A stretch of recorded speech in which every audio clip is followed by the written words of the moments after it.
So guys, behind me and Little P, we got the L7 Max, and of course my NIO's behind that. This L7 Max has been kindly lent to me by Tim from Li Auto. And just to show you guys, this is indeed a rental. I did not buy this car. And we're going to talk about a few things, why this car sells so well, and also what NIO can learn from Li Auto to boost their delivery numbers, which is very important. Deliveries are very, very important, right? If you don't have deliveries, you're not going to be able to survive. So what can NIO learn from this, and why is this so awesome? I'm not going to be personally buying this car, but what makes people want to get this car? And it's not exactly hybrid or whatever you guys call it, because this is not a hybrid, guys. This is a extended range electric vehicle, which is just basically an EV, but with a generator inside that can boost the range up in case you need it. So it is, in all essence, an electric vehicle with a small battery, and if you need the extra range, you can turn on the generator and get that extra range. There's several drawbacks to this, and we're going to talk all about it in this video.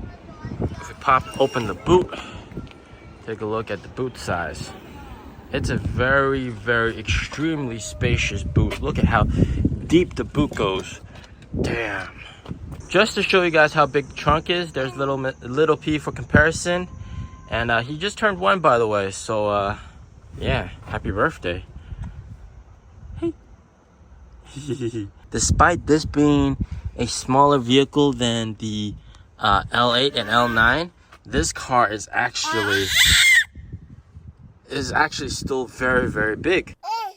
So I'm gonna say something that might be a little bit controversial, but it is absolutely justified, and it is my honest feelings towards this car, as well as the current condition of the whole entire new energy vehicle landscape. So whilst this car might not be the best car, but it is an absolutely awesome product. All right, you gotta know the differentiation between the two. On the opposite side, for a NIO, whilst a NIO is not a complete product, NIOs are fantastic cars. All right, and I do not believe the statement is wrong, because if you look at the sales numbers, it actually verifies my point.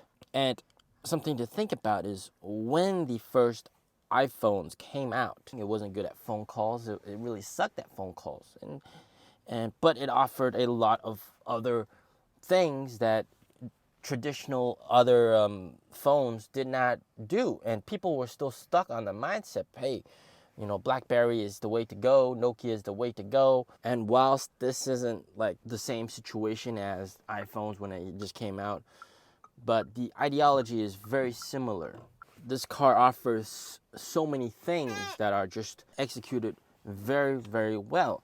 For example, the comfort of the seats are just top notch. The interior, lots of leather everywhere. The software of this car is just something to be jealous of. Really snappy and extremely useful and easy and intuitive to use, just like how a smartphone would be. But of course, this car does have a lot of improvements on the driving aspect of it as well. It does feel a lot better than the Li Auto L9, in my opinion, because it's a lot more, you get a lot more road feel from the steering wheel, and the throttle response is a lot better than the L9. With the L9, it felt more like a gas car. There was a delay, and it was kind of just sluggish and everything. Didn't feel responsive. This car feels more like a traditional EV, man. And whoo, I got a few friends to test drive it. Very nice car. Just, they were amazed as well, man. You see, Li Auto really spends money where the customers can touch and feel. For example, all these seats are super, super comfortable, super luxurious. I gotta give it to them. Comfort level on this car is much better than a NIO. All right, I'll give that to them. And also, everywhere that you can touch, it's all leather. Very nice. Seems very luxurious. Very nice feeling. And if you look in the back, these seats also very comfortable. They can be electronically adjusted and also massaged. You also got a footrest for this seat over here. The lining on top is cloth, but that doesn't really matter because, I mean, this is, after all, you know, priced pretty economically, likewise. Also, something that I really like on this car, these are all electronically adjusted. You can just one tap, push it forward. Look at that. Boom, it goes all the way down. Boom, look at that. So you don't have to go and yank it by hand, which unfortunately NIOs, you gotta yank it by hand. So that is definitely something that could be improved upon on NIOs.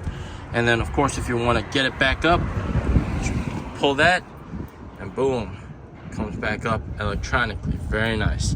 And then this over here, this is for easy loading. You can lower the suspension. Very nice. Believe it or not, these head pillows, and if you can see, what they've done is they looped it around the top, and on the bottom they have these buttons that seal on. So these buttons that go on, that prevents this thing from sliding down. And if you see what it looks like on an ET7, that thing slides down. So one thing I noticed is this headrest cushion, and this is the ET7, by the way. And if you look, this thing slides up and down, and the way that it's designed, it's really, I guess, for lack of a better word, could be improved. And what ends up happening is, if you try to keep it up here, you know, after some sitting, it's gonna wiggle itself down here, and you're not gonna get the head cushion. Whereas if you see how it's designed on the Li Auto, that is much better, and it's locked in place on the Li Auto. This, on the other hand, you don't have to readjust it every time. So this is just a minor design thing that the guys at NIO HQ can take home and change the design of the pillow on the NIOs. And this is, of course, what I mean. This always is going to be behind your head. Very comfortable. It's not going to slide down because it can't slide down. So, yeah. All right. The other thing that they do really well, of course, entertainment. Entertainment is something that NIO really is behind by a lot. This is going to sound very controversial, and I know you guys might not agree with me, but this is the way things are. Some people do prefer big screens, and especially in China, you know, and I'm sure in the West, some people still prefer TVs than having AR glasses, right? I'm guessing some of you guys are still watching this content on maybe a computer instead of AR glasses. We just haven't progressed to this point where everything is AR glasses. So NIO going that first step isn't wrong, as per se, but to force customers to not be able to choose bigger screens in the back, some people really like that, is a big mistake in my opinion. All right, and let me further explain this. So NIO CEO, he's consistently said that he doesn't want big screens in the back because he would never want his kids to watch TV on the road or something like that. It's bad for their eyes, etc., etc. But that's just his way of thinking. Just because he doesn't like screens in the back doesn't mean everybody else doesn't like screens in the back. And those that do want screens in the back are forced to buy something else. Instead, what NIO can do is offer the option. You know, if you want screens, sure, you can have it. If you don't want screens, of course, you can fold it back, or don't even choose the option for a rear screen when you spec out the car.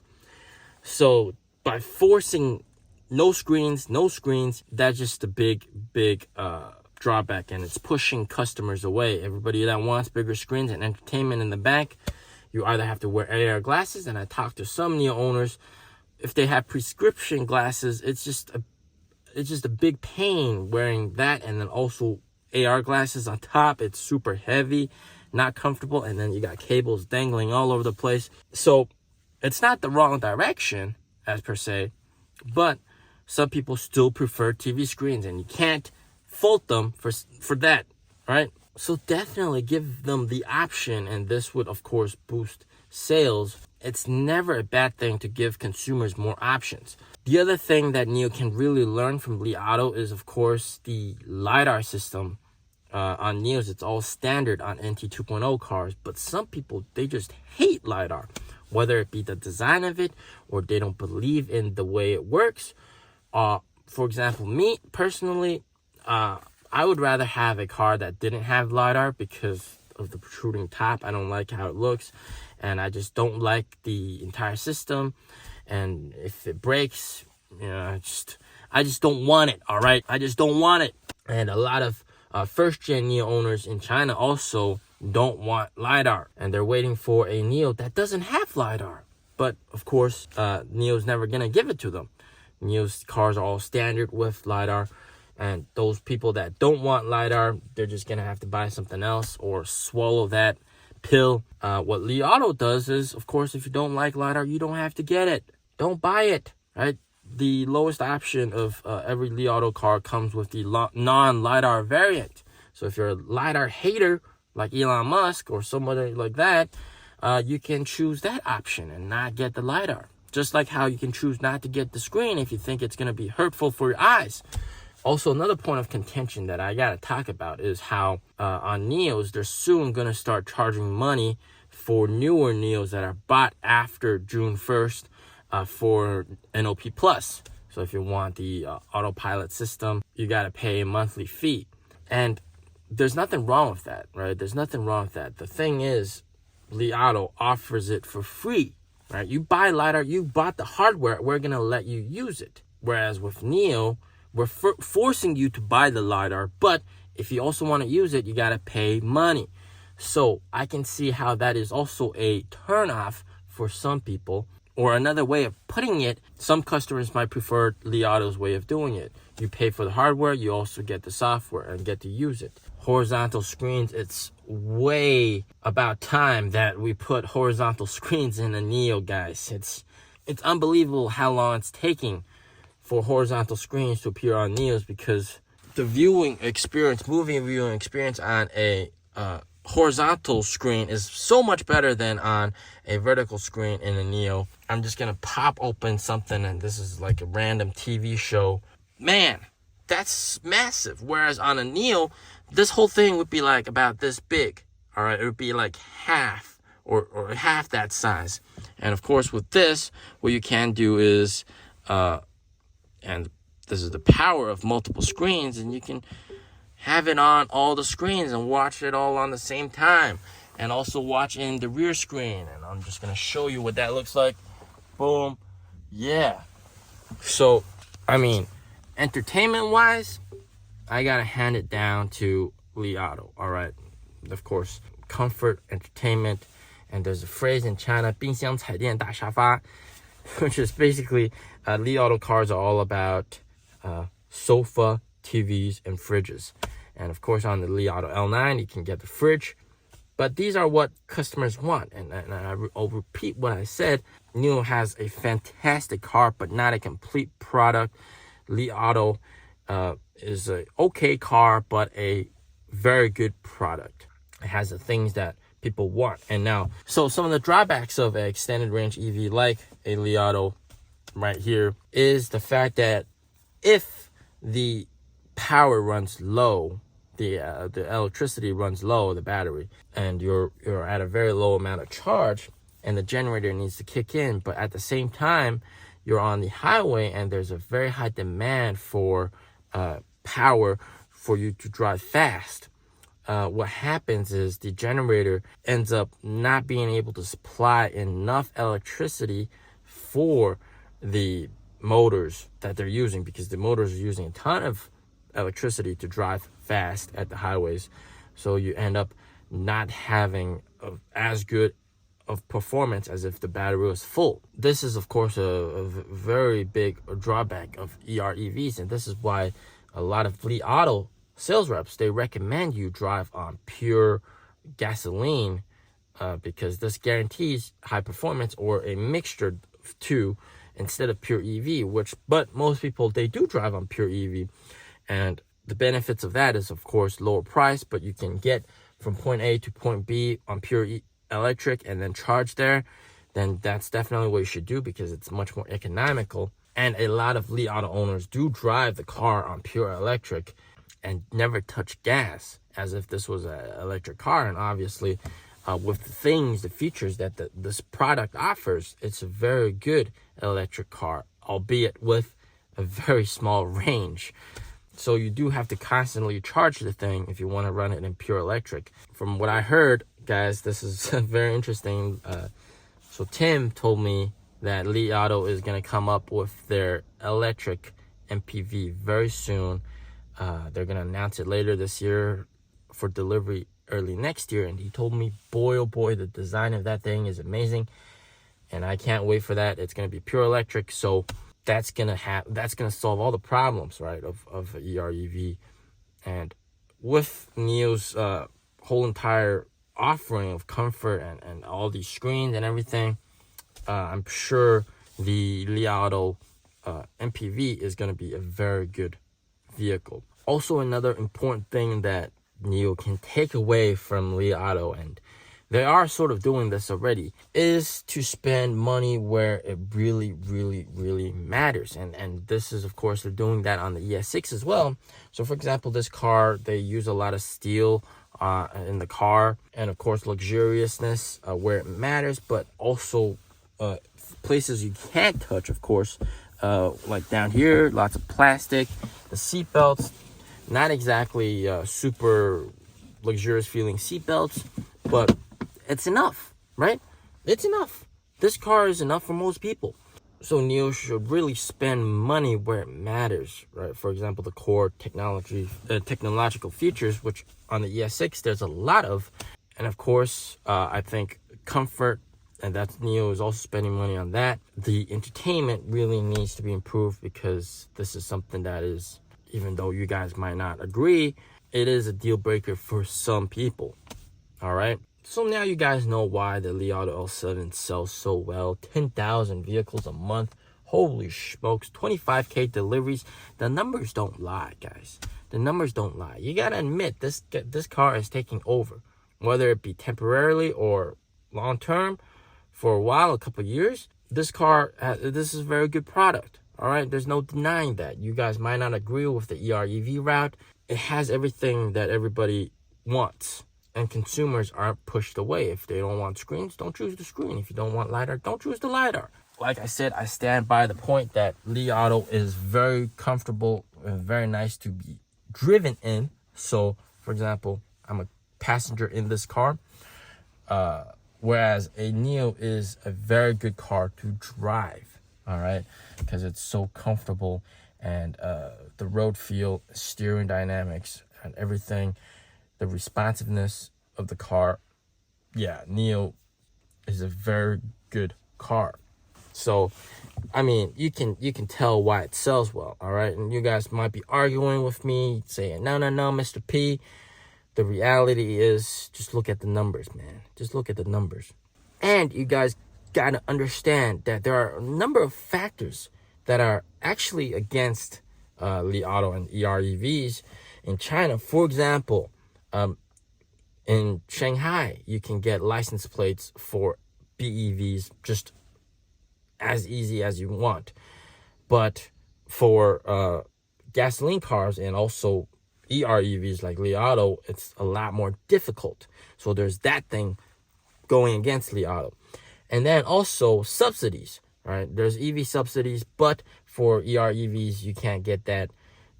So there's also that pushing against Li Auto. Now, I'll make it clear, it's only regional subsidies. So regional subsidies, some places like Shenzhen, Shanghai, they got EV subsidies. Li Auto, EREVs, they can't get that subsidy. So that's pushing against Li Auto. And then another thing that's pushing against like EREVs in general is here in Beijing, if you have EREVs and gas vehicles are restricted to driving only 6 days a week. So one day of the week, you're banned from driving the car. And obviously, this is a very big inconvenience for most people. But you see, despite all these factors, this car still sells that well, which is amazing, right? And they still deliver 25K vehicles despite all these factors pushing against them. So you can really tell how good of a product this is, even though I wouldn't say it's a fantastic car. It's a good car. And you guys might argue in the future it's going to be BEVs only, no EREVs or hybrids or stuff like that. But you got to understand that just because this might not be the right product for the future doesn't mean it's not the right product right now. Right now, even though we might be going through this transition phase to pure EVs, this is absolutely a product that people want and people would like. And this is absolutely the right product for this time period. And even though 10 years or 15 years later, we won't be seeing EREVs anymore, or might not be seeing EREVs anymore, but that does not mean right now this is not the product to go for. What do you think NIO can also take away from Li Auto? Let me know in the comments down below. As always, stay safe, stay healthy. Peace out.